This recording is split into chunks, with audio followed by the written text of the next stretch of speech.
Trading বার্তায় আপনাদের সকলকে স্বাগত জানাচ্ছি। আর আজকে আবারও একটা অপশন সেলিং এর খুব সুন্দর স্ট্র্যাটেজি, আর নামটা আমরা সকলেই জানি আয়রন কন্ডোর। লাস্ট ভিডিওতে আমরা ডিসকাস করেছিলাম আয়রন বাটারফ্লাই নিয়ে। সেটা আমরা বলেছিলাম যে মার্কেট যখন নিউট্রাল থাকবে বা সাইডওয়েজ থাকবে বা একটা রেঞ্জের মধ্যে থাকবে, তখন আমরা আয়রন বাটারফ্লাই স্ট্র্যাটেজি ইউজ করতে পারি। আর এই আয়রন কন্ডোরও সেম, মার্কেট যখন নিউট্রাল থাকবে বা সাইডওয়েজ থাকবে সেই টাইমেই আমরা ক্রিয়েট করব। মোটামুটি দুটো স্ট্র্যাটেজি একই টাইপের, বাট কিছুটা ডিফারেন্স আছে, সেই ডিফারেন্সটা নিয়েও বলবো। যেমন আমরা বাটারফ্লাই ক্রিয়েট করার সময় এটিএম এর কল এবং এটিএম এরই পুট দুটো সেল করি এবং তার হেজ করি। বাট আয়রন কন্ডোরের ক্ষেত্রে যেটা মেইন ডিফারেন্স সেটা হচ্ছে আমরা কিন্তু এটিএম এর কল পুট সেল করব না। আমরা এই যে মার্কেট যে রেঞ্জের মধ্যে আছে তার থেকে একটু বাফার নিয়ে যে লেভেলটা আমরা পাবো সেই লেভেলটার কল এবং পুট দুটো সেল করব এবং তার সঙ্গে সেটা হেজ করব। তবে দুটো স্ট্র্যাটেজি কিন্তু খুব ভালো স্ট্র্যাটেজি, এবং স্ট্র্যাটেজি ইউজ করার আগে আপনাকে দেখতে হবে যে মার্কেট সাইডওয়েজ বা রেঞ্জ বাউন্ড থাকলে তবেই কিন্তু ইউজ করা যাবে। মার্কেট যখন খুব ভালো ট্রেন্ডি, সে আপ মুভ হোক বা ডাউন মুভ হোক, তখন কিন্তু এই দুটো স্ট্র্যাটেজি আপনাকে অ্যাভয়েড করতে হবে। এবং লাস্ট ভিডিওতে একটা কথা বলতে ভুলে গেছিলাম, সেটা হচ্ছে যে যখন আপনি আয়রন বাটারফ্লাইয়ের মান্থলি এক্সপায়ারি নিয়ে বেশ কিছু দিনের জন্য স্ট্র্যাটেজি তৈরি করছেন, হোল্ড করবেন ভেবে, তখন আপনি কোন সময়ে সেটা ক্রিয়েট করবেন। যদি টাইমের কথা বলি তাহলে বলবো যে 11টা থেকে 1টার মধ্যে আপনি ক্রিয়েট করতে পারেন, কারণ তখন মার্কেটটা একটু স্টেবল থাকে। আর ডেটের কথা বলতে গেলে যখন মান্থলি এক্সপায়ারি শেষ হবে তার 2 থেকে 3 দিন পরে ক্রিয়েট করবেন। কারণ এই 2-3 দিনের গ্যাপটা নিতে বলছে এই কারণে, কারণ এই টাইমে কিন্তু রোল ওভারের কারণে অনেক সময় মার্কেটে মুভমেন্ট দেখা যায় এবং সেটা রিয়েল ট্রেন্ডের বিরুদ্ধেও হতে পারে। তো সেই মুভমেন্টটা যখন হয়ে যাবে এবং মার্কেট স্টেবল হয়ে যাবে তারপরে করতে হবে, ঠিক আছে? তো সেম জিনিসটা কিন্তু এই আয়রন কন্ডোরের ক্ষেত্রেও হবে। আমরা মান্থলি এক্সপায়ার করার পরে তার 2 থেকে 3 দিন আমরা অ্যাভয়েড করব, তারপরে আমরা এই আয়রন কন্ডোর ক্রিয়েট করব। কটার সময়? 11টা থেকে 1টার মধ্যে করতে পারলে ভালো, বা তার পরে করব, ঠিক আছে? এবার হচ্ছে কোন লেভেলে ক্রিয়েট করব। তার জন্য আপনারা একটা কাজ করতে পারেন, চার্টের যে সাপোর্ট রেসিস্টেন্স আছে সেটা লেভেলটা মার্ক করতে পারেন, বা অপশন চেন দেখে তার যে ওআই বিল্ড আপ রয়েছে সেটা দেখে আপনারা লেভেল বের করতে পারেন, এবং সেই লেভেলকে মাথায় রেখে আয়রন কন্ডোর ক্রিয়েট করা যেতে পারে। যেমন ধরুন নিফটির এখন এই 25,000-এ একটা খুব ভালো সাপোর্ট আছে, এখন মার্কেট চলছে 25,100 মতো, এবং রেসিস্টেন্সও আমরা দেখতে পাচ্ছি 25,200-তে বেশ ভালো রেসিস্টেন্সও রয়েছে। তো এই দুটো লেভেলকে নিয়ে আমরা কিন্তু আয়রন কন্ডোর ক্রিয়েট করতে পারি, এবং সেই সঙ্গে চার্টও দেখবেন। আর ট্রেন্ড যখন সাইডওয়েজ হবে তখন একটা ইঙ্গিত পেতে পারেন, 1 ডে ক্যান্ডেল যদি ধরুন পরপর এরকম প্রিভিয়াস ডের উপরে ক্লোজ করতে থাকে তখন কিন্তু মার্কেট ট্রেন্ডি বলে ধরা হয়। তো তখন এই আয়রন কন্ডোর বা আয়রন বাটারফ্লাই স্ট্র্যাটেজি অ্যাভয়েড করবেন, কারণ তখন কিন্তু মার্কেট ট্রেন্ডি, আপনার এইগুলো করলে লস হতে পারে, কারণ মার্কেট কিন্তু তখন নিউট্রাল নেই। কখন আমরা নিউট্রাল ভাববো? যখন দেখবো যে এরকম ক্যান্ডেল বানানোর পরে কোনো একটা ক্যান্ডেল প্রিভিয়াস ক্যান্ডেলের হাই ব্রেক করলেও করতে পারে, বাট মেন যেটা আমরা দেখবো সেটা হচ্ছে এই প্রিভিয়াস ক্যান্ডেলের ভিতরে ক্লোজিং দেবে বা নিচে, ঠিক আছে? মানে প্রিভিয়াস ক্যান্ডেলের উপরে ক্লোজিং দিতে ফেল করবে যখন, তারপরে মার্কেট স্টেবল হওয়ার একটা চান্স থাকে। তবে তারপরেও সেকেন্ড ক্যান্ডেল আরো একটা দেখে নিতে পারেন যে সেটা কি করছে, ঠিক আছে? তো এই একটা কনসেপ্ট হতে পারে। আর একটা যেটা বললাম অপশন চেনের, সেটা একটা হতে পারে। মোট কথা হচ্ছে আপনাকে আগে বুঝতে হবে যে মার্কেট কিছুদিনের জন্য একটা রেঞ্জের মধ্যে ঘোরাফেরা করতে পারে, তখন আপনি এই আয়রন বাটারফ্লাই বা আয়রন কন্ডোর ক্রিয়েট করতে পারেন। তাহলে একটা ক্রিয়েট করি, চলে যাব স্ট্র্যাটেজি বিল্ডারে। নিউট্রালের মধ্যে অলরেডি আমরা এই আয়রন কন্ডোর প্রি বিল্ড বানানো পেয়েই যাব, সেটাও আমরা চাইলে ইউজ করতে পারি। এই যে এখানে দেখছেন শর্ট আয়রন কন্ডোর, এটাই হচ্ছে আয়রন কন্ডোরের প্রি বিল্ড স্ট্র্যাটেজি, যেটা আপনি যে কোনো প্ল্যাটফর্মে যেখানে অপশনের স্ট্র্যাটেজি অলরেডি বানানো থাকে সেখানে এখানে আপনি পেয়ে যাবেন। এখন প্রশ্ন হচ্ছে এই প্রিবিল্ড স্ট্র্যাটেজিতে যেটা বাই ডিফল্ট বানানো থাকবে সেটাই কি আমরা ইউজ করব? সেটাই ইউজ করলে কোনো ক্ষতি নেই। শুধু আপনি দেখে নেবেন আপনি যে লেভেলটা আপনার চার্টে মার্ক করেছেন যে উপরের দিকে কোন লেভেল আর নিচের দিকে কোন লেভেল, এবং সেই লেভেলের মধ্যে মার্কেট ঘোরাফেরা করবে আপনি প্ল্যান করেছেন, সেই রেঞ্জটা এই আপনার প্রি বিল্ড স্ট্র্যাটেজি বিল্ডারে ঠিকঠাক আছে কিনা সেটা দেখে নেবেন। যদি না থাকে তাহলে আপনি অ্যাডজাস্ট করবেন। আর তাছাড়াও যদি আরো একটা ক্লু দিতে হয় সহজভাবে বানানোর জন্য, সেটা হচ্ছে এটিএম থেকে 200 পয়েন্ট উপরে 200 পয়েন্ট নিচে আমরা কল এবং পুট যে ওটিএম আছে সেই ওটিএম এর কল এবং পুটকে আমরা সেল করব। সেল করলে কি তৈরি হবে? স্ট্র্যাঙ্গেল তৈরি হবে। এই যে শর্ট স্ট্র্যাঙ্গেলের যে অলরেডি প্রি বিল্ড স্ট্র্যাটেজি বানানো আছে সেই রকমই সেম হবে, এবং তারপরে সেটাকে আমরা যখন হেজিং করব তখন এই আয়রন কন্ডর তৈরি হবে। যেমন ভাবে এখানে হেজিং করা হয়েছে, 200 পয়েন্ট উপরের কল সেল করা হয়েছে, 200 পয়েন্ট নিচের পুট সেল করা হয়েছে, কারণ এখন আমাদের মার্কেট চলছে 25,100-তে, ঠিক আছে। এবং তারও 200 পয়েন্ট ওটিএম এর পুট, এবং এই যে 200 পয়েন্ট ওটিএম এর পুট সেল করা হয়েছে তাকে হেজিং করতে আরো 200 পয়েন্ট ওটিএম এর পুট বাই করা হয়েছে। সেম অ্যাজ 200 পয়েন্ট ওটিএম এর কল যেমন আমরা সেল করেছি, এই কলের থেকে আরো 200 পয়েন্ট ওটিএম আমরা কিন্তু বায়ও করেছি, মানে 25,500 কল আমরা বায়ও করেছি। এবার এখানে আমার একটা কনসার্ন আছে, এই যে স্ট্র্যাটেজি অনুযায়ী আমার যে রিস্ক টু রিওয়ার্ড দেখাচ্ছে এটাতে কিন্তু আমি সন্তুষ্ট নই। যদিও বা আপনি ইউটিউবে সার্চ করলে আপনি হাজারো একটা এই আয়রন কন্ডর স্ট্র্যাটেজির ভিডিও পেয়ে যাবেন, সেখানে দেখবেন যে মার্কেট চলছে যে 25,000-এর লেভেলে, এখানে হয়তো 1000 পয়েন্ট দূরের কল সেল করা হলো, মানে 26,000-এর কল সেল করলো, 24,000-এর পুট সেল করলো, এবং দূরে আরো ওটিএম বাই করলো, আবার এর থেকেও আরো দূরে ওটিএম কল বাই করলো। তাতে কি হবে? আপনার তৈরি হবে একটা জিরো লস স্ট্র্যাটেজি, মানে আপনার লসই হবে না, এইরকম একটা স্ট্র্যাটেজি ইউটিউবে দেখবেন খুবই ফেমাস। বাট সেটাতে আপনার প্রফিটও হবে, এমন নয় যে প্রফিট হবে না, কিন্তু সেখানে আপনার সব থেকে যেটা ডেঞ্জারাস সেটা হচ্ছে এই রিস্ক টু রিওয়ার্ড।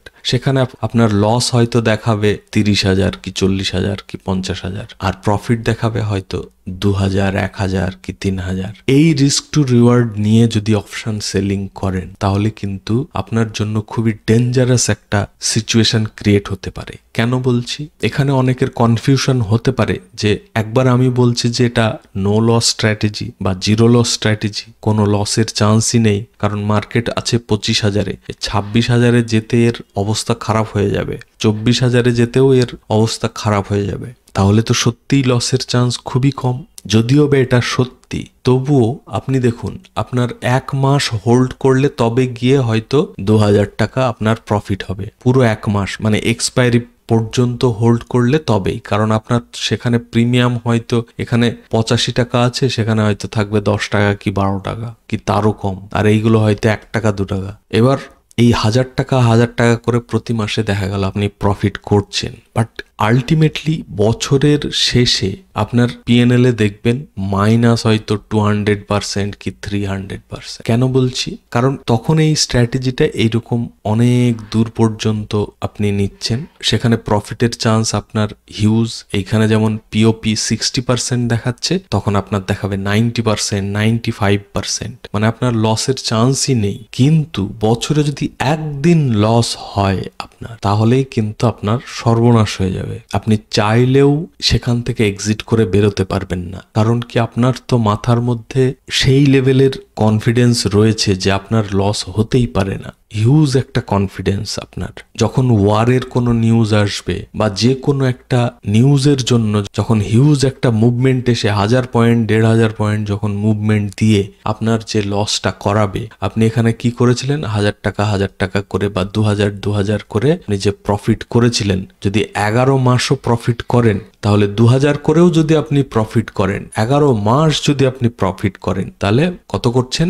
22,000। আর 1 মাস যদি আপনার লস হয়, দেখা গেল এখানে 35,000 40,000 করে লস দেখায়, তাহলে আলটিমেটলি আপনার কি হবে? এই এত প্রফিট করার পরেও মাসের শেষে গিয়ে আপনার হিউজ একটা লসে পড়তে হবে। আর সেটা যদি আপনি এই 1 লট দিয়ে না করে 10 লট 20 লট দিয়ে করেন, তাহলে তো আর কি বলবো, কিচ্ছু বলার নেই, সর্বনাশ হয়ে যেতে পারে আপনার। তো অপশন সেলিং এও আপনাকে কিন্তু রিস্ক টু রিওয়ার্ড রেশিওটা অবশ্যই মাথায় রাখতে হবে, কারণ স্টক মার্কেটে আপনাকে সব সময় এই মেন্টালিটি নিয়ে চলতে হবে যে আপনার লস হতেই পারে কোনো একদিন, ঠিক আছে? তো সেই কারণে কি করবেন, এই যে বাই ডিফল্ট স্ট্র্যাটেজিটা দেখাচ্ছে, এটাকেও মডিফাই করে আপনি অ্যাটলিস্ট 1:1 রেশিওতে নিয়ে আসবেন। মানে হয় আপনার 5,000 টাকা প্রফিট হবে, না হলে 5,000 টাকা লস হবে। এটাও আপনাকে প্রফিটেবল ট্রেডার করতে পারবে। তো এই জিনিসটা অবশ্যই মাথায় রাখবেন। আর সেই জন্য আপনাকে কি করতে হবে, একটু অ্যাডজাস্ট করে আপনাকে 1:1 এর কাছাকাছি নিয়ে আসতে হবে। এবার কিভাবে অ্যাডজাস্টটা করবেন, যদি দেখেন যে আপনার যে নিচের লেভেল মানে সাপোর্ট 24,900 উপরে থাকে, তাহলে আপনি চাইলে এটা 24,950 করতে পারেন। এবং যখনই 950 করছেন, এই আয়রন কন্ডর কিন্তু তার পে অফ গ্রাফে অদ্ভুত একটা রূপ নিচ্ছে, এবং সেটাকে ঠিক করতে আপনাকে এই সি সাইডেরও কিন্তু অ্যাডজাস্ট করতে হবে। এখানে যেমন 50 পয়েন্ট কাছাকাছি আমরা পুট সেল করলাম, সেই রকম ভাবে আমাদের 50 পয়েন্ট কাছাকাছি কলও সেল করতে হবে। তাহলে আমাদের অ্যাডজাস্টমেন্টটা ঠিকঠাক হলো, মানে পে অফ গ্রাফটা ঠিক দেখাচ্ছে। এবার আমরা দেখব যে 1:1 হয়েছে কিনা। মোটামুটি হয়েছে, খুব বেশি ডিফারেন্স নেই। এবং আরো যদি করতে চাই, তাহলে আমরা কি করব, এটাকে করব 25,000 এবং এই কল সাইডেরটা করব 25,200। তাহলে কি হলো, একদম সুন্দর।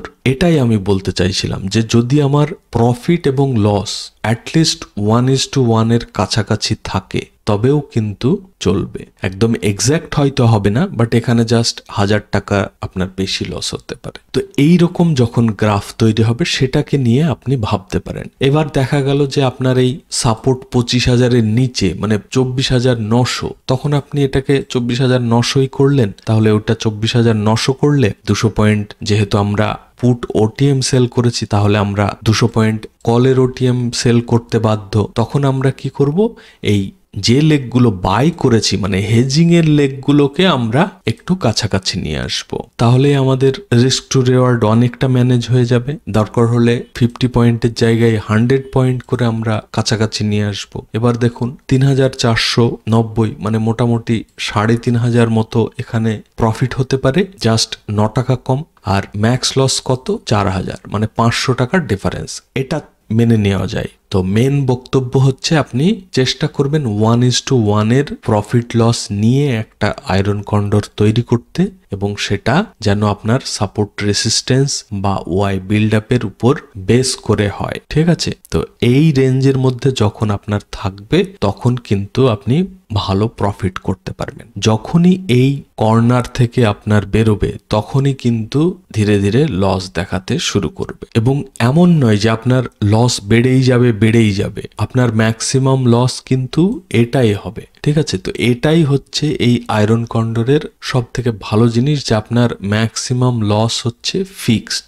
এবার যদি দেখা গেল লস হবে, তখন আপনি অ্যাডজাস্টমেন্ট করবেন কি করবেন? এক হতে পারে আপনার অ্যাডজাস্টমেন্টের দরকার নেই, যেহেতু আপনার এই স্ট্র্যাটেজির প্রফিটের চান্স অনেক বেশি। মানে যদি আপনি মার্কেট সাইডওয়েজ থাকবে বা একটা রেঞ্জের মধ্যে থাকবে, সেটা যদি আপনি ঠিক চুজ করতে পারেন, তাহলে আপনার 12 মাসের জায়গায় অ্যাটলিস্ট 6 থেকে 8 মাস আপনার প্রফিট হবে প্রত্যেক মাসে। মোটামুটি 1-2 মাস লস হতে পারে। এবং যেহেতু আপনার সাকসেস রেট বেশি এবং লসটাকেও আপনি একটা লিমিটেড রাখছেন, সেই ক্ষেত্রে আলটিমেটলি বছরের শেষে আপনার প্রফিট থাকবে। আর এই প্রফিটে থাকতে গেলে এই ম্যাক্স লসটাকে আপনার বেশি করা যাবে না, কারণ কোনো একদিন আপনার লস হতেই পারে। ঠিক আছে? তো এক হচ্ছে আপনি অ্যাডজাস্টমেন্ট করলেনই না, যখনই আপনার চার্টের যে সাপোর্ট লেভেল বা রেসিস্টেন্স লেভেল বা অপশন চেনের ওয়াই বিল্ড আপ হয়তো শর্ট কাভারিং হয়ে বিল্ড আপ ভেঙে গেল বা লং আনবাইন্ড করে বিল্ড আপ কমে গেল,